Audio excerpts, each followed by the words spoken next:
All right, let's move to this. So this week, The Atlantic hosted a seminar at the University of Chicago called Disinformation and the Erosion of Democracy, where a whole bunch of high-profile people in media and politics, to include Obama apparently was there, and they showed up to talk about the dangers of disinformation, even though these are the purveyors of disinformation.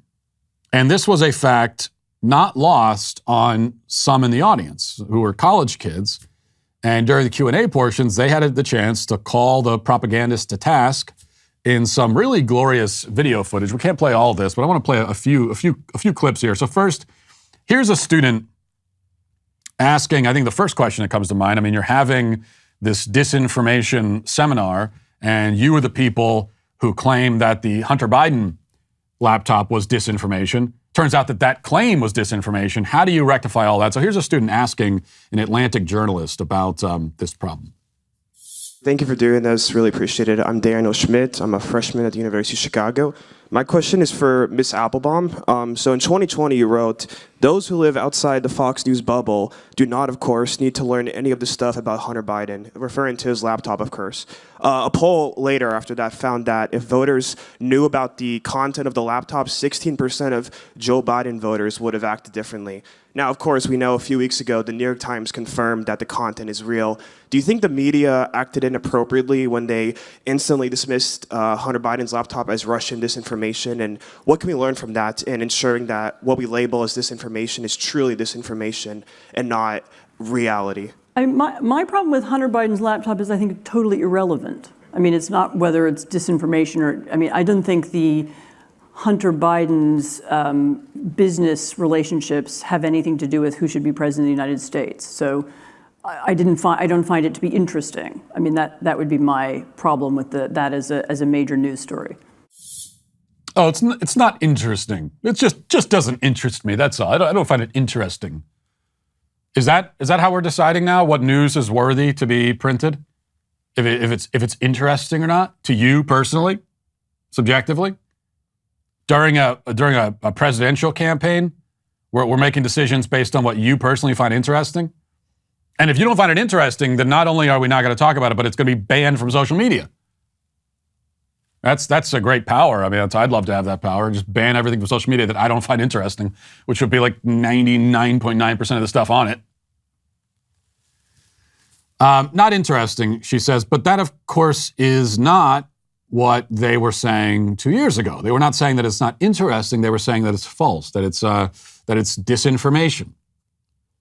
So the next day, this happened a couple days ago. The next day, Jonah Goldberg, who's the token conservative on the panel, responded to this bit about and he's also someone, by the way, who said that this was all disinformation and a lie and a hoax and everything. And he responded and had his thoughts about it. Let's listen to that. Talk about A to C. They now think that if only the media had told us about the laptop at the time, as the kid yesterday was suggesting, which I don't buy his theory, that Trump would have won. But for the censoring of the New York Post, Trump would have won. And I think it's a preposterous counterfactual, but it's also it's impossible for me to refute. In the same way, I cannot refute that this bottle is keeping all the polar bears away. Right? Do you see any polar bears? Right? I cannot prove the negative. And this is just it has now become. Can we lock the doors just in case? It has been wrapped into a much larger narrative, and so when they hear disinformation, they say, "Oh, you mean like Hunter laptop," which actually turned out to be true. It's actually infuriating. It's sickening to listen to these smarmy. It's like keeping the polar bears away. That's not the point, Jonah. You know that's not the point. The point isn't whether or not it's true that it would have swayed the election one way or another. Look, I myself am skeptical that the Hunter Biden laptop story would have swayed the election. Could have.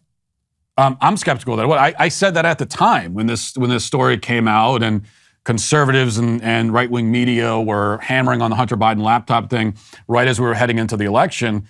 And now, I didn't say that it's disinformation and it should be banned from social media. I said, it's true, but I don't think that this is the best closing argument. I don't think the best closing argument against Biden is that his son is a scumbag. And yeah, you can draw the connection between his son and Biden, and you can draw all these connections, and they are connected. But it's if you want a political scandal to land, it has to be pretty simple and easy to explain. And to connect the dots between Hunter Biden's laptop and Joe Biden himself, that takes a couple more moves, and it's a harder case to make, especially in the closing weeks of a campaign. You want to go with things that are much simpler and more to the point about Joe Biden himself, because a lot of people, they're going to hear about Hunter's laptop. Well, it turns out a lot of people didn't hear about it because it was censored by the media, but I think a lot of people would hear about it and say, well, yeah, I don't care. What does that have to do with Joe Biden? Yeah, his grown son is a scumbag. Okay. Again, there is a connection there, but getting people to see the connection is a different matter. It's not the same thing, right? I think the stronger argument and the closing argument against Biden all along should be about him and how incompetent he is, and also his age. And I know that his age came up a lot, but I think that should have been the headline. That should have been the number one thing hammering on the entire time. This man is losing his mind. He's not fit for office. He's 78 years old. He's senile. He has dementia. Yeah, it was talked about plenty, but in my mind, that's the number one most salient thing in the election to bring up. Okay.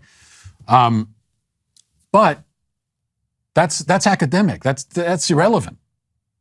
The fact is, we don't know whether it would have swayed the election because it was censored. And all that matters, whether or not it would have or wouldn't have, not the point. The point is that the powers that be in the culture, the media, big tech, they thought that it would, which is why they censored it. So this was an attempt to rig and sway the election. Not just an attempt, it was. They were rigging, and they were rigging the election. That's it.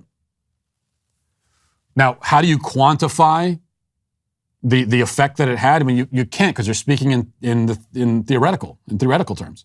To know for sure, you have to go back in time and do it all over again, but without censoring that material. We can't do that, so we can only speak theoretically. But this was a rigging of the election that happened because big tech and the media, they thought that this could be damning enough to convince people to vote, to either just not vote for Biden at all or to actually vote for Trump. And they were having flashbacks to the email scandal with Hillary Clinton in 2016, which absolutely was one of the deciding factors. And as well, it ought to have been, leading to her losing and Trump winning. So they were having flashbacks to that, and they said, we can't let this happen again, and so we're going to censor this material. Jonah Goldberg is missing the point on purpose, talking about, in theory, well, what would have happened? That's not it. They thought that it would, and they tried to censor it, and they did censor it because of that. And that's the point. And it should infuriate you, especially if you pretend to care so much about democracy and you're always accusing Trump and the far right of waging an assault on democracy. Well, how is this not an assault on democracy? When there is factual and relevant information about a political candidate in a presidential election that is kept from public view because of how it might sway them.